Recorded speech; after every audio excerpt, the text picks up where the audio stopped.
রাধে রাধে বন্ধুরা, শুভ সকাল। আর আজকে সকালটা একটু অন্যরকম। দেখো, একদম মানে চকচকে রোদ উঠেছে। কদিন তো রোদ উঠছিলই না, একদম মানে বেলা 12টা বেজে গেলেও রোদ দেখা যাচ্ছিল না। আজকে সকাল 8টা থেকে রোদ এসছে। আর আমার স্নান টান সব হয়ে গেছে, স্নান সেরে আর এখন চা এইমাত্র চা খেলাম। পুজো, ঘরের কাজ, মানে ঘরের সব ঘরটর মোছা সব কিছু হয়ে গেছে। আর এখন খাবো টিফিন। এই কড়াই ভাজা করেছি, এখন টিফিন খাবো। আজকে টিফিনে দেখো, মটর সিদ্ধ করে ভেজেছি আর চানাচুর আছে। আর ছেলে এই তো পড়ে ঘরে এসছে। এই আমার দুই ছেলে বসে আছে। 2টা 10টা ডিউটি আছে বড় ছেলের, আর ছোট ছেলে টিউশন করে সবে বাড়ি এলো। টিফিন খাওয়া হবে, তারপরে রান্না বান্না। তাহলে ভিডিওটা দেখতে থাকো, পাশে থাকো। আজকের আমার ছেলে খাচ্ছে পান্তা। দেখো, পান্তা। আর এখানে ডিম ভাজা, আলু ভাজা, সিম ভাজা।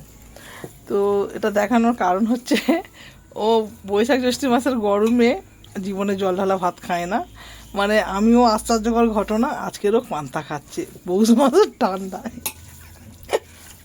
কেননা ওর পেট গরম হয়েছে, ও আজকের পান্তা খাচ্ছে। দেখো, গরম ভাত আবার হয়ে গেছে, কিন্তু ও গরম ভাত খাবে না, যে পান্তা খাবে।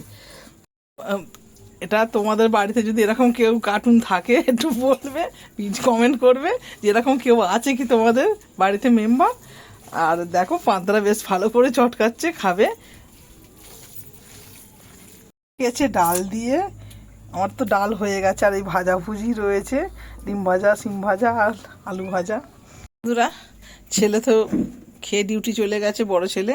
আর এবার আমরা খাবো ভাত, আলু ভাজা, সিম ভাজা, এখানে ডাল রয়েছে। আর আমি আমার আর ছোটো ছেলের জন্য করেছি ডিম আলু কষা। তো খাওয়া দাওয়া সারি, ভিডিওটা আর বড় করবো না, এখানেই রাখছি। তোমাদের যদি এরকম ভিডিও ভালো লেগে থাকে, লাইক কমেন্ট অবশ্যই করবে। আর যারা চ্যানেলটাকে নতুন দেখছে, তারা অবশ্যই করে সাবস্ক্রাইব করবে। আমার অনেক বন্ধু আছে যারা সাবস্ক্রাইব এখনও করেনি, কিন্তু ভিডিও দেখছো, তোমরা অবশ্যই করে চ্যানেলটাকে সাবস্ক্রাইব করবে।